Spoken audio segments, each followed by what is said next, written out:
Descubrimos la palabra de Dios, verso por verso, capítulo por capítulo. Este es un estudio bíblico real con el maestro Tom Bradford.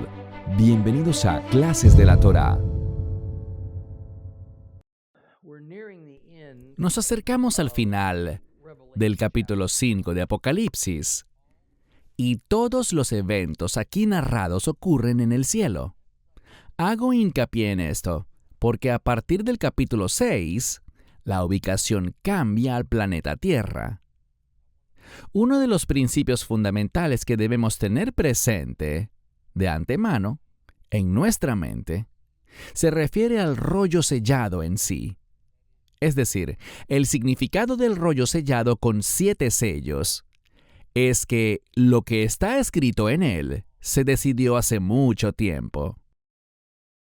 Y cuando digo hace mucho tiempo, me refiero al aspecto temporal, en términos aplicables a la forma como medimos el tiempo en nuestro universo. Según ese estándar, lo que se revela en el rollo sellado fue decidido hace miles o quizás hace millones de años, y luego fue guardado en el almacén cósmico hasta que llegue el momento adecuado. Por supuesto, según el estándar del cielo, no existe el tiempo. El pasado, el presente y el futuro no significan nada.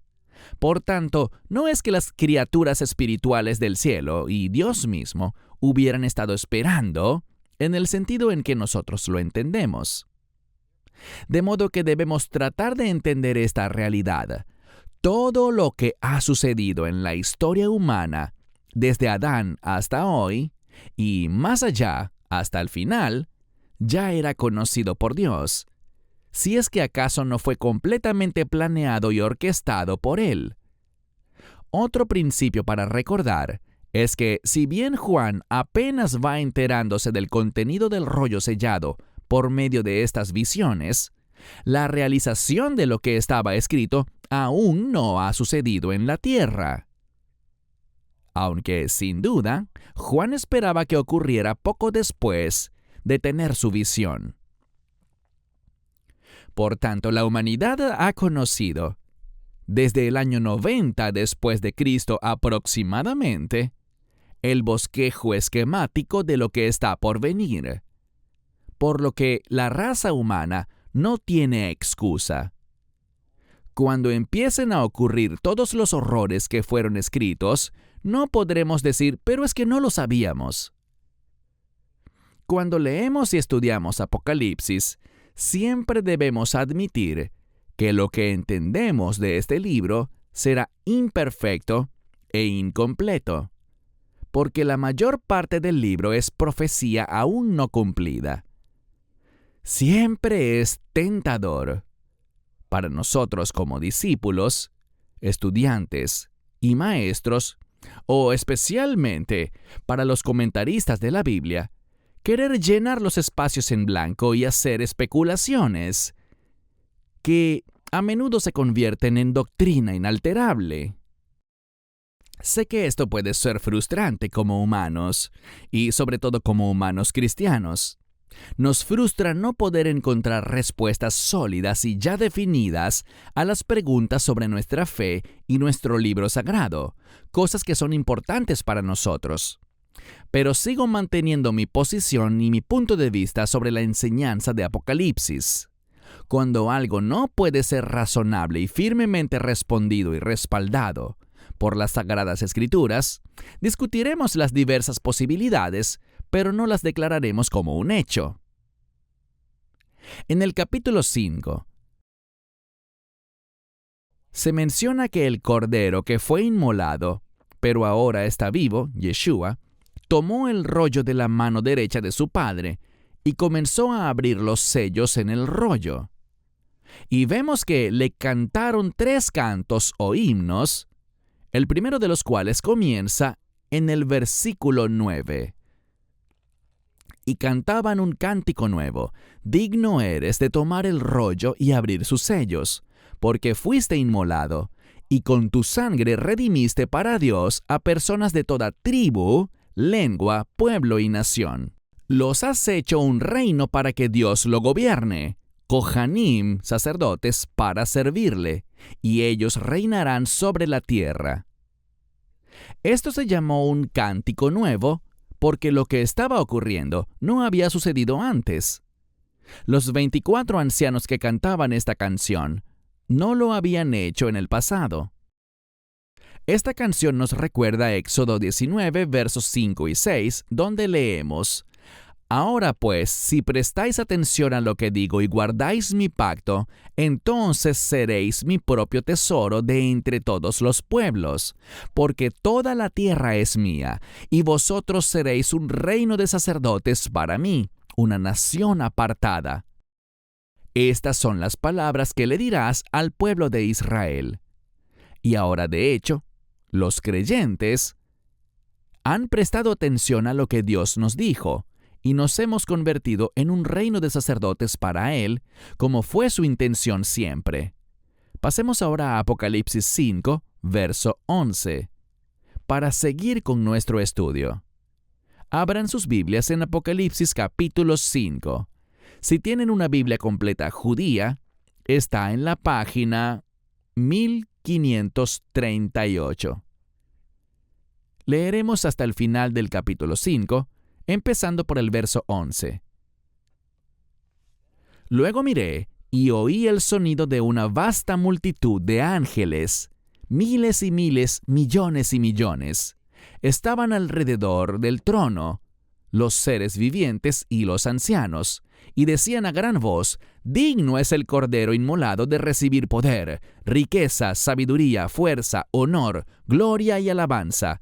Y oía toda criatura en el cielo, en la tierra y debajo de la tierra y en el mar, sí, todo en ellos, diciendo: Al que está sentado en el trono y al Cordero, pertenecen la alabanza, la honra, la gloria y el poder, por los siglos de los siglos.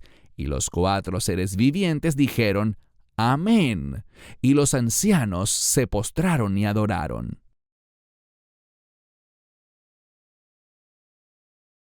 Los versos 11 y 12 forman el segundo himno. Pero esta vez, en lugar de que solo los 24 ancianos en el trono de Dios le canten al Señor, se les unen millones y millones de ángeles que están de acuerdo con Dios en que el Cordero es digno de recibir poder, riquezas, gloria, honor y alabanza. Observen lo siguiente, es importante. Él, por su misma existencia como Dios, es digno de poseer todas estas cosas, porque Él es el creador de todo. Pero el Cordero solo recibe estas cosas de aquel que por naturaleza las posee y, por tanto, tiene el derecho de dárselas a quien Él elija. Luego, en el verso 13, se canta el tercer himno y, además de los 24 ancianos y los millones de ángeles, toda criatura viviente que Dios ha creado, esos seres espirituales no especificados en el cielo, esos seres físicos no especificados sobre la tierra y debajo de ella, es decir, los muertos, y los que están en el mar, todos suman sus voces al coro. Lo que vemos es que con cada canto o himno sucesivo, un número cada vez mayor de criaturas se unen a la alabanza del Cordero, para que todo lo que vive en el cielo y en la tierra reconozca el señorío de Cristo. Y finalmente, para terminar esta serie de cantos de alabanzas al Señor Yeshua, los 4 seres vivientes claman Amén. Y los 24 ancianos se postran en adoración a Él. Así que todas las criaturas, vivas y muertas, espirituales y físicas, grandes y pequeñas, están de acuerdo y reconocen la magnitud de lo que acaba de suceder. Y también reconocen su lealtad al Hijo de Dios. Ni siquiera puedo imaginar las emociones de asombro que Juan debe haber sentido mientras presenciaba esta escena en su visión. Bien, abran sus Biblias en Apocalipsis capítulo 6. Apocalipsis capítulo 6. Página 1538 en la Biblia completa judía. Después vi cuando el Cordero abrió el primero de los 7 sellos, y oí a uno de los 4 seres vivientes decir con gran voz de trueno: «Ve». Miré, y frente a mí estaba un caballo blanco. Su jinete tenía un arco, y se le dio una corona, y salió como conquistador para conquistar. Cuando abrió el segundo sello, oí al segundo ser viviente que decía: «Ve». Y salió otro caballo de color rojo, y a su jinete se le dio el poder de quitar la paz de la tierra, y que las personas se mataran entre sí, y se le dio una gran espada. Cuando abrió el tercer sello, oí al tercer ser viviente que decía: «Ve». Miré, y frente a mí estaba un caballo negro, y su jinete tenía en la mano una balanza. Y oí lo que parecía ser una voz entre los 4 seres vivientes que decía: 2 libras de trigo por un día de trabajo, 6 libras de cebada por el mismo precio, pero no dañes el aceite ni el vino.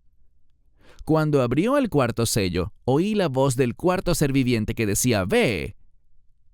Y miré, y frente a mí estaba un caballo pálido y enfermizo. El nombre de su jinete era Muerte, y el Sheol le seguía. Se les dio autoridad para matar a una 1/4 parte del mundo con guerra, hambre, plagas y con las fieras de la tierra. Cuando el Cordero abrió el 5º sello, vi debajo del altar las almas de los que habían sido muertos por proclamar la palabra de Dios, es decir, por dar testimonio. Clamaban a gran voz: «Soberano Señor, Hakadosh, el Santo y verdadero, ¿cuánto tiempo pasará antes de que juzgues a los que moran en la tierra y vengues nuestra sangre?» A cada uno se le dio una túnica blanca, y se les dijo que esperaran un poco más hasta que se completara el número de sus consiervos, de sus hermanos que serían asesinados como ellos lo habían sido. Luego vi cuando abrió el 6º sello, y hubo un gran terremoto. El sol se puso negro como silicio que se usa en el luto, y toda la luna se volvió de color rojo sangre. Las estrellas cayeron del cielo a la tierra, como la higuera deja caer sus higos, al ser sacudida por un fuerte viento. El cielo se apartó como un pergamino que se enrolla, y todo monte e isla se movió de su lugar. Y los reyes de la tierra, los gobernantes, los generales, los ricos y poderosos, todos esclavos y libres, se escondieron en cuevas y entre las rocas de los montes, y decían a los montes y las rocas: «Caigan sobre nosotros y escóndannos del que está sentado en el trono y de la ira del Cordero, porque ha llegado el gran día de la ira de ellos. ¿Y quién podrá permanecer en pie?». De aquí en adelante, la mayor parte de lo que leeremos tiene lugar en el plano físico, en la tierra. Y lo que estamos leyendo a menudo es llamado el Día del Señor o el Día del Juicio. Es decir, es cuando Dios comienza en serio a llevar a cabo su juicio sobre la tierra y sus habitantes. Y su juicio es que el mundo merece su ira. Ese es su juicio. En el verso 1, el Cordero que fue inmolado pero que ahora vive, abre el primero de los 7 sellos. Quiero hacer una pausa aquí para decirles que especialmente en este punto es donde las tantas doctrinas cristianas diferentes y opuestas sobre los tiempos finales juegan un papel importante en la forma en que uno interpreta los eventos asombrosos y a menudo confusos que se describen en el libro de Apocalipsis. Incluso la convención de nomenclaturas que usan las diferentes doctrinas para explicar y definir sus creencias juega un papel aquí. Por ejemplo, los dispensacionalistas pretribulación, que quizás representan el mayor segmento del cristianismo protestante convencional, interpretan los tiempos de estos eventos en términos de tres fenómenos impactantes llamados el rapto, la tribulación y la gran tribulación.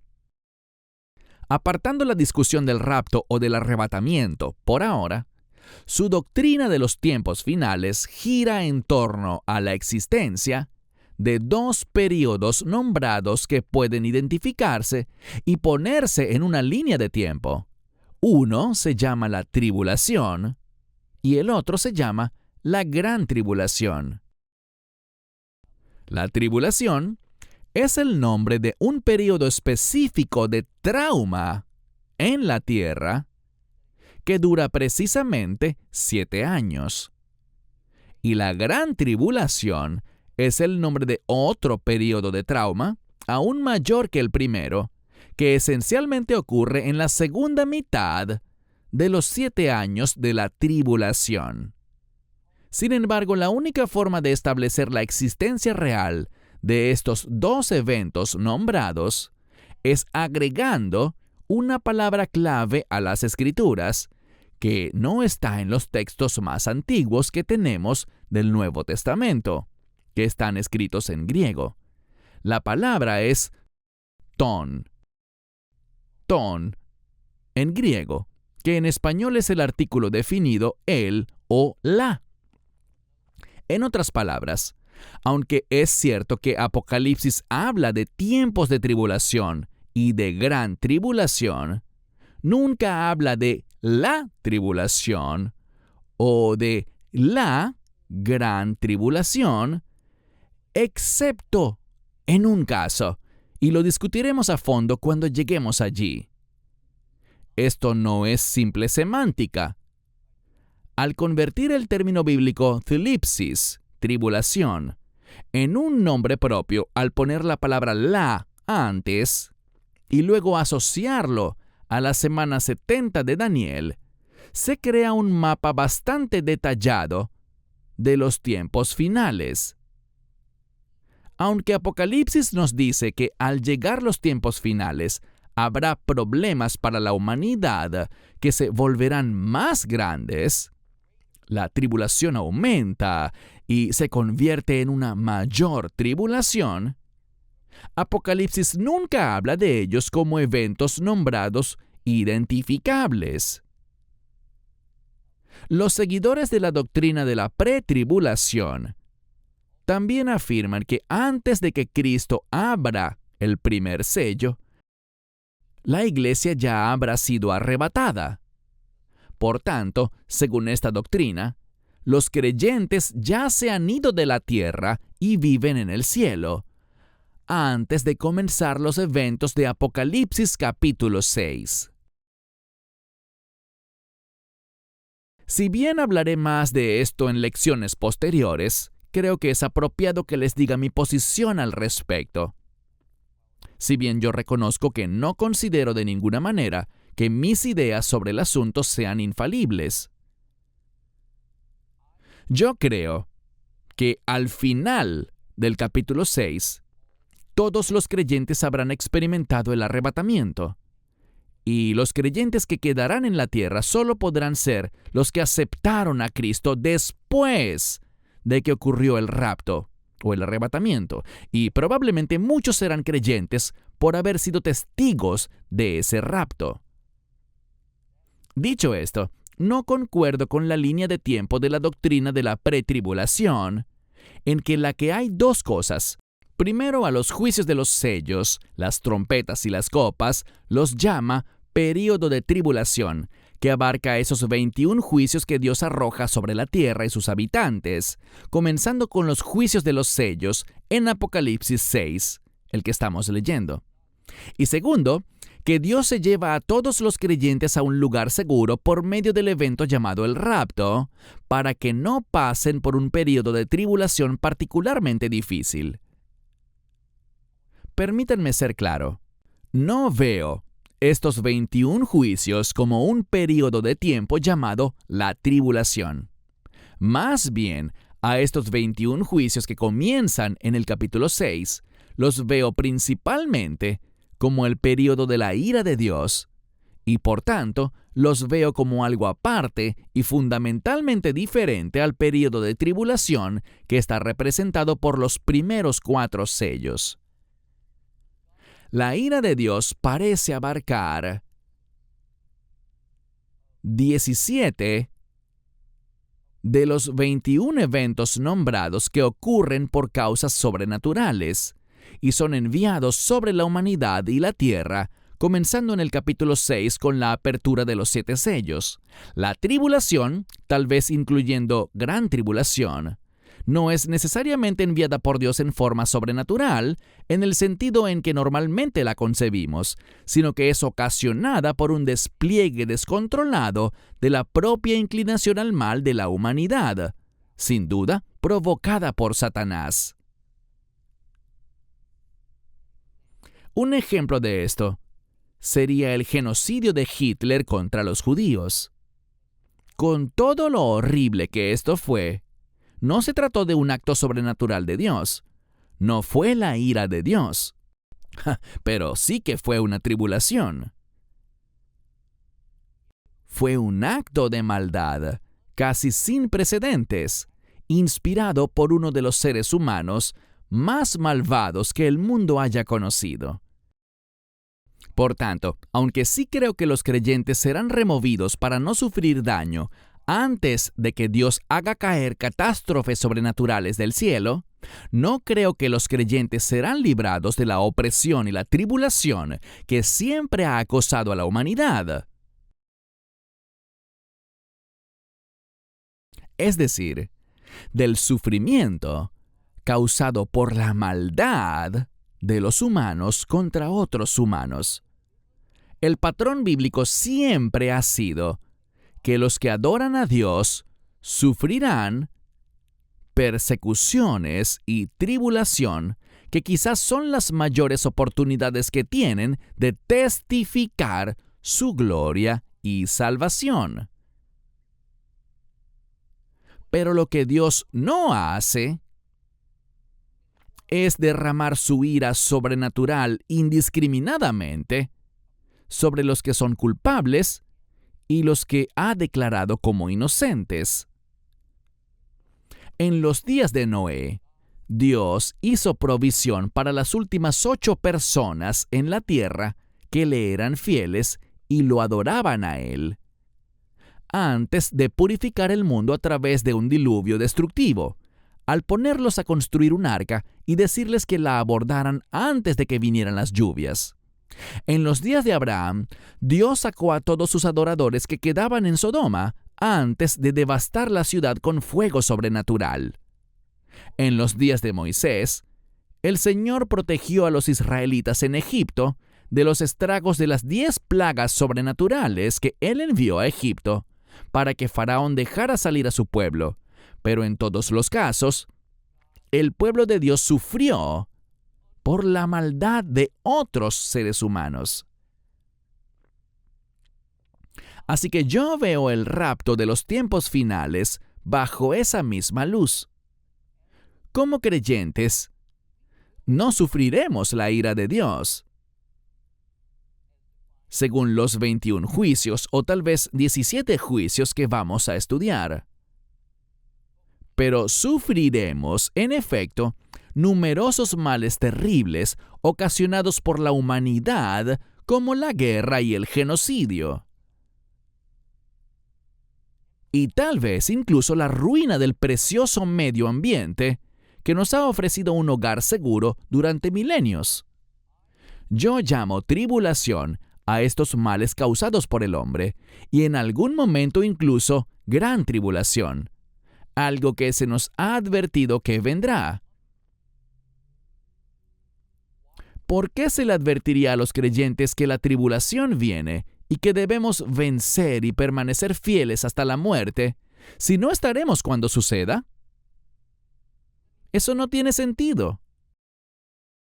Los seguidores de la doctrina de la pretribulación dicen que esto solo se refiere a los que se convierten en creyentes después de que ocurra el rapto. Tal vez sea así. No puedo descartar por completo esa posibilidad.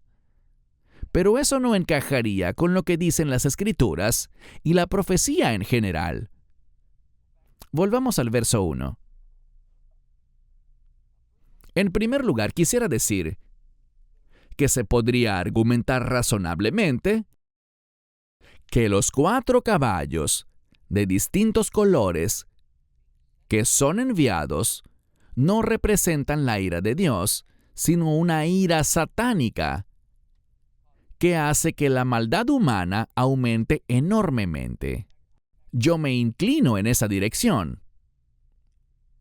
Es innegable que esa explicación es posible y puede tenerse en cuenta. Cuando se abre el primer sello, uno de los 4 seres vivientes que rodean el trono de Dios anuncia en voz alta: «Ve». Producto de esa orden, salió un caballo blanco y un jinete, que llevaba un arco, llevaba una corona, y juntos el caballo y el jinete salieron a conquistar.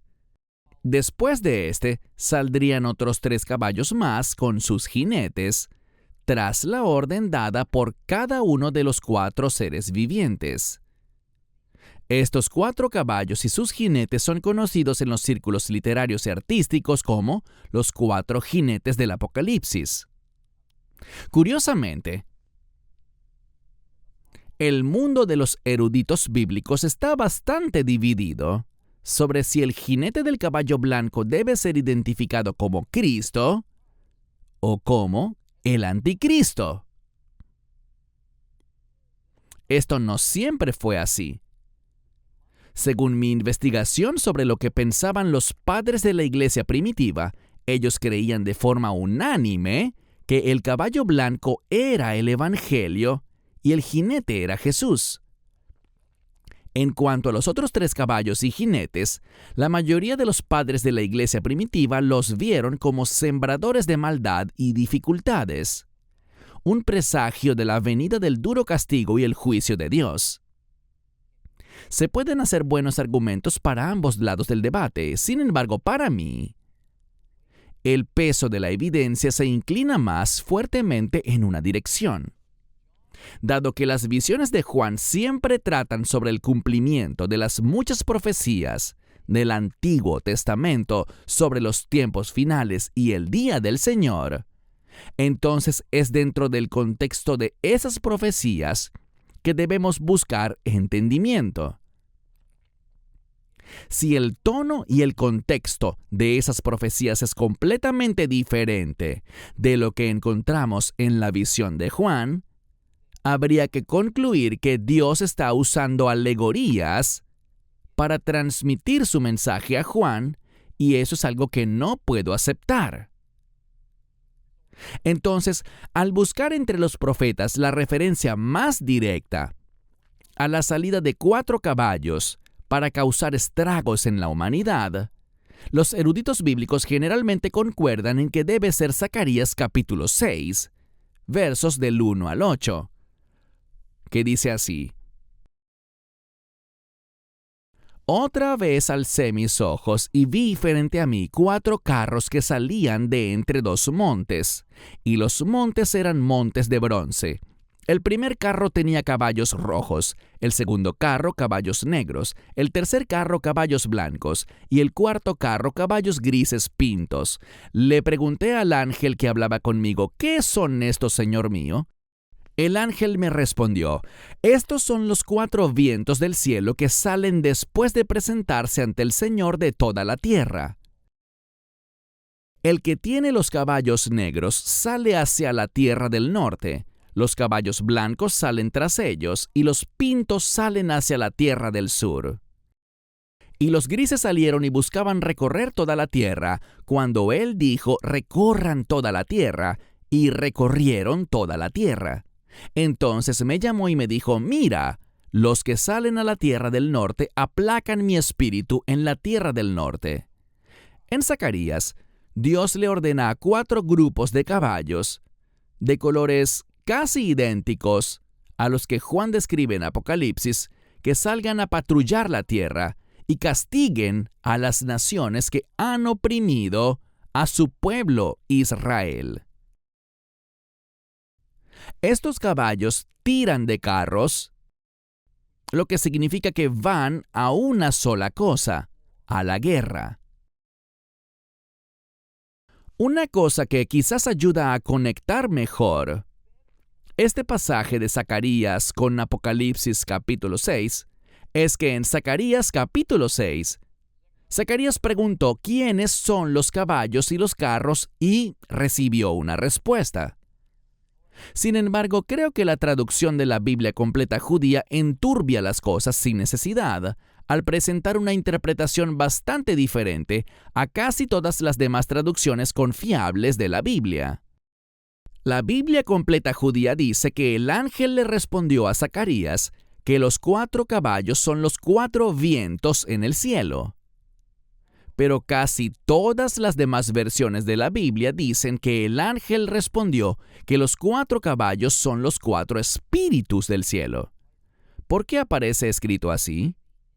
Aunque esto está en griego, recuerden que viene de la forma de pensar hebrea. Juan era hebreo. La palabra hebrea que se traduce como viento en la Biblia completa judía es ruach. Y ruach puede significar viento, pero más comúnmente significa espíritu. En la Biblia completa judía, la palabra hebrea que se tradujo como cielo es shamayim. Y shamayim puede ser cielo en el plano físico, pero más comúnmente significa cielo en el plano espiritual. El contexto ayuda a determinar cómo entender el significado de estas dos palabras. Y considerando que en Zacarías se nos dice que estos 4 caballos son enviados después de estar ante el Señor en el cielo, ellos estaban ante el Señor en el cielo. Y por supuesto son de naturaleza simbólica y espiritual, no son realmente caballos ni carros. Estoy de acuerdo con la mayoría de las traducciones que dicen que estos caballos representan algo llamado los 4 espíritus del cielo. Y eso encaja muy bien con los 4 caballos de Apocalipsis capítulo 6. Tanto en Apocalipsis 6 como en Zacarías 6, los 4 caballos son tratados como un grupo que tiene un propósito común. Y ese propósito es crear estragos y traer caos y muerte a la tierra. Es cierto que en la Biblia, el blanco generalmente significa pureza. Además, se dice que el jinete lleva una corona. Al juntar esas dos características, se parece bastante a Cristo, ¿no es así? Sin embargo, los caballos negros, rojos y de color verde grisáceo o pintos son enviados a hacer cosas malas, que causan terribles calamidades, por lo que es difícil encontrar una buena causa para separar al caballo blanco del grupo e interpretar su simbolismo como indicativo del bien, cuando el simbolismo de los otros 3 debe ser visto como indicativo del mal. El asunto de la corona también es un desafío, ya que se dice que Cristo es rey en Apocalipsis y en otras partes del Nuevo Testamento. Sin embargo, la palabra utilizada en este verso para la corona sobre el jinete del caballo blanco es Stefanos. Y esta se refiere a la corona de laurel que se daba a los vencedores en competencias atléticas, mientras que una corona para un rey en griego es llamada diadema. Diadema. También vemos que el jinete del caballo blanco usa un arco. ¿Para qué sirve un arco? Es un arma de guerra. En Israel, para este tiempo, los caballos no se usaban para el transporte, se usaban para tirar de carros o para ser montados por soldados. Así que simbólicamente, estos caballos son caballos de guerra. Luego tenemos la cuestión de cómo se desarrolla la escena en el cielo. Si interpretamos que el jinete del caballo blanco es Cristo, entonces tenemos que Cristo abre el primer sello del rollo y como resultado, uno de los 4 seres vivientes le ordena a él que monte en un caballo blanco, tome un arco en su mano y que Cristo vaya a crear guerra y caos en la tierra. Si consideramos todo esto, parece más probable, al menos para mí, que el caballo blanco y su jinete sean de naturaleza satánica. Es decir, esto es simbólico del anticristo. Y la razón por la que vemos características que podrían asociarse fácilmente a Cristo es porque el anticristo trata de lograr su victoria a través del engaño. La gente creerá que él es el Mesías. Para ayudarnos a resolver esto, Charles Lee Feinberg señala algo muy contundente. No debemos preocuparnos tanto por los individuos que van sobre los caballos, sino por el propósito del caballo y el jinete en conjunto, y los 4 caballos y sus jinetes como grupo. Por tanto, quizás no deberíamos suponer, de forma injustificada, que el caballo blanco es enviado para un propósito completamente opuesto a los otros 3 caballos. Porque de lo contrario, el primero tendría un propósito que en cierto modo va en contra del propósito de los otros 3. Ya sea que el caballo blanco y su jinete simbolicen o no al anticristo específicamente, o a alguien que incita a la guerra y a la violencia en general, yo creo que el propósito es el mal. Si han prestado atención a lo que he dicho, debería surgirles esta pregunta. ¿Nuestro Dios realmente ordenaría enviar el mal al mundo? Sobre todo porque se dice que los 4 jinetes del Apocalipsis estarían saliendo del cielo. Esto presenta un desafío teológico de cierta proporción, ya que es común declarar en el cristianismo que el Señor solo trata con el bien y que está en contra de su naturaleza tratar con el mal. Pero las Escrituras nos dicen algo un poco diferente. En Isaías 45:7, Dios dice: Yo formo la luz, yo creo las tinieblas, yo hago el bienestar, yo creo la calamidad. Yo, Adonai, hago todas estas cosas. La versión King James, en inglés, lo expresa un poco diferente. Yo formo la luz y creo las tinieblas, yo hago la paz y creo el mal. Yo, el Señor, hago todas estas cosas.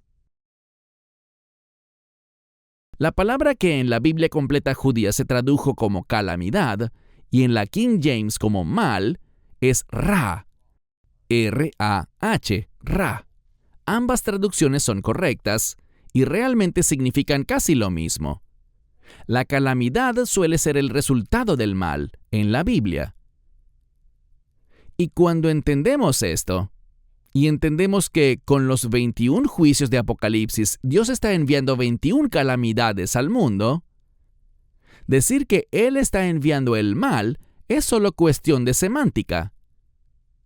Entonces ciertamente Dios envía cosas malas al mundo para llevar a cabo su voluntad y ejecutar su juicio sobre los humanos y a veces para probar la fe de sus adoradores. Así que tiene sentido que el caballo blanco y su jinete sean enviados para hacer que el espectro del mal estalle a nivel mundial. Luego en el verso 3 se abre el segundo sello y se envía un segundo caballo de color rojo y su jinete tiene una gran espada. El rojo suele ser el símbolo bíblico de la sangre. Y como pasa con tantos símbolos bíblicos, la sangre puede ser usada para el bien o para el mal. Por tanto, la sangre puede ser un símbolo de vida y expiación de redención, o puede ser un símbolo de asesinato y destrucción. La misión de este dúo es quitar la paz del mundo y hacer que los hombres se maten unos a otros a gran escala.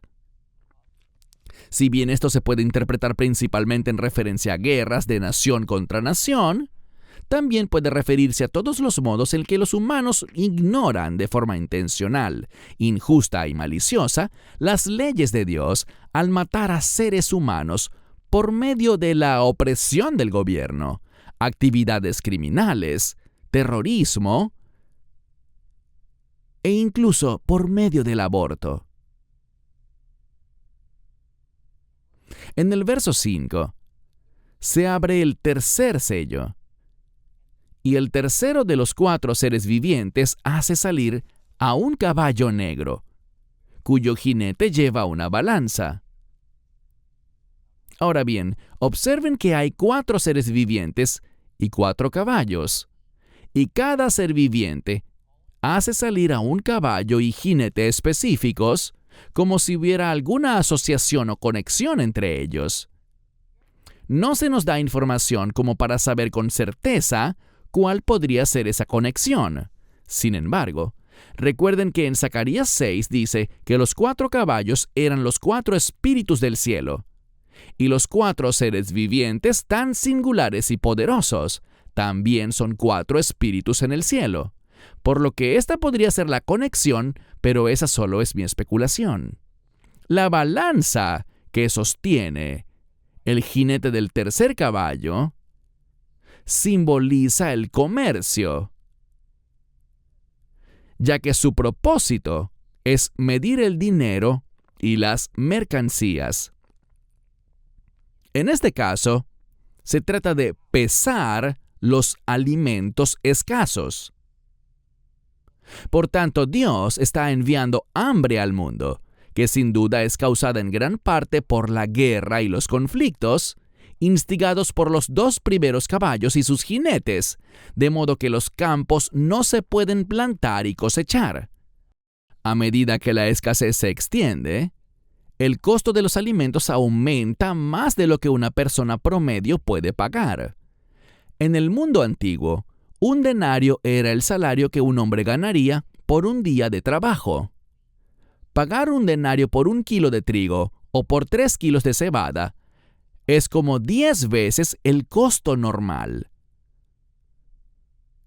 Aquí se usa como una metáfora, que indica que todo el ingreso que un hombre se gana en un día le alcanzará para comprar alimento de buena calidad solo para un día y una persona, o en el caso de la cebada, que es un alimento de menos calidad, alcanza para 3 personas en un día.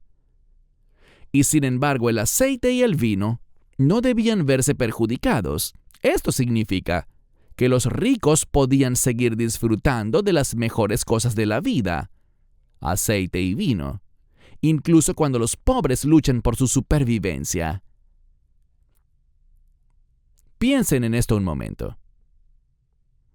¿Cuál sería el resultado que se puede esperar de esta situación? Podría resultar en una contienda civil y una guerra de clases a escala global. Mientras los pobres se rebelan furiosos y desesperados contra los ricos y la élite gobernante, que siempre parece aislada de los problemas que afectan a todos los demás. En el verso 7, el Cordero abre el 4º sello, y en respuesta, el 4º jinete es enviado por el 4º ser viviente. El 4º caballo ha sido descrito de diversas maneras: pálido, ceniciento, a menudo lo equiparan con uno moteado, verdoso, grisáceo e incluso blanquecino. La palabra griega que es traducida aquí es kloros. Kloros. Literalmente se refiere al color verde claro de las plantas, pero también se usa para describir el color de una persona que está muy enferma. La idea es que el caballo se ve enfermo, porque representa la peste y la enfermedad. Curiosamente, el caballo y el jinete final reciben un nombre: muerte y Hades. Debemos comprender que el Hades era el inframundo que imaginaban los griegos, junto con toda su mitología. Pero el concepto que está tratando de transmitir es, por supuesto, un concepto hebreo, por lo que una mejor traducción sería muerte y Sheol, ya que el Sheol es el lugar de los muertos según la Biblia, y es el concepto con el cual Juan está familiarizado. Los 4 jinetes traen la muerte, a través de diversos medios, a los habitantes del planeta Tierra. Y en este punto, quiero decirles que según lo que yo entiendo de esta sección de Apocalipsis, esto ocurrirá poco antes del rapto de los creyentes. Si estoy en lo correcto, los destinatarios de las calamidades y el mal que traen los 4 jinetes del Apocalipsis son los no creyentes y los creyentes. Siempre es importante que los creyentes vean la muerte como algo que está fuera de la voluntad perfecta de Dios, y en términos generales es de origen satánico. Esto no quiere decir que Jehová no use la muerte para sus propósitos, así como Él puede usar muchas cosas destinadas al mal para un bien mayor. Pero nuestro Dios no es un Dios de muerte, sino un Dios de vida. No puedo pasar por alto esto sin mencionar que cualquier religión que glorifique la muerte por encima de la vida y diga que matar es algo bueno, incluso algo que genera gozo, solo es digna de desprecio, porque no es de Dios. Más bien, ese tipo de religión tiene al diablo como su padre. No es coincidencia que en el siglo VI, cuando el cristianismo estaba conquistando al mundo, al predicar el mensaje del Mesías de amor, paz y restauración, Satanás se levantaría en oposición al crear su opuesto, el Islam, que predica el odio, la guerra, la muerte y la subyugación. Y hoy, como creyentes, no podemos caer en el engaño de seguir la virtud moderna de la tolerancia para encontrar una manera de dar ningún tipo de crédito, respeto o validez a esa religión pagana, ni para equiparar de alguna manera al Dios del Islam con el Dios de Abraham, Isaac y de Jacob. No puedo saberlo con certeza, pero a menos que haya un cambio significativo en la tierra, cuando los 4 jinetes del Apocalipsis finalmente comiencen a devastar a la humanidad, una de sus armas principales puede ser el terrorismo islámico y la esperanza musulmana de gobernar al planeta. Aún así, la muerte no es nuestra némesis eterna. Porque cuando el Señor finalmente derrote a Satanás, que en su sentido más amplio es el tema del libro de Apocalipsis, también derrotará a la muerte. De hecho, al final Dios se deshace de la muerte y la tumba por completo. Leemos esto en Apocalipsis 20, cuando la obra redentora de Dios está casi terminada. Es una de las mayores declaraciones de esperanza en toda la palabra de Dios para aquellos que confían en Yeshua y una de las mayores advertencias para aquellos que lo rechazan. Apocalipsis 20, del 11 al 15. Y vi un gran trono blanco y al que estaba sentado en él. La tierra y el cielo huyeron de su presencia y no se halló lugar para ellos. Y vi a los muertos, grandes y pequeños, de pie delante del trono, y los libros fueron abiertos. Y otro libro fue abierto, el libro de la vida. Y los muertos fueron juzgados por lo que estaba escrito en los libros, según sus obras. El mar entregó los muertos que había en él, y la muerte y el Sheol entregaron los muertos que había en ellos, y fueron juzgados cada uno según sus obras. Entonces la muerte y el Sheol fueron lanzados al lago de fuego. Esta es la segunda muerte, el lago de fuego. Y aquel cuyo nombre no se hallara escrito en el libro de la vida, fue lanzado al lago de fuego. En la última parte del verso 8 dice, en referencia a los 4 jinetes, se les dio autoridad para matar a una cuarta parte del mundo, con guerra, hambre, plagas y con las fieras de la tierra. Los que recibieron esa autoridad son los 4 jinetes, y estos fueron enviados juntos, como dije antes, a trabajar como un equipo. Cada uno cumple con un papel para castigar a los habitantes de la tierra. Satanás pensó que esto era un indicativo de que él estaba ganando. Pero Dios usará eso para lograr un nivel casi inimaginable de redención y restauración. Continuaremos con el capítulo 6 la próxima vez. Para más enseñanzas de un estudio bíblico real, redescubriendo la palabra de Dios con Tom Bradford, visite toraclass.com o descargue la aplicación móvil de TorahClass.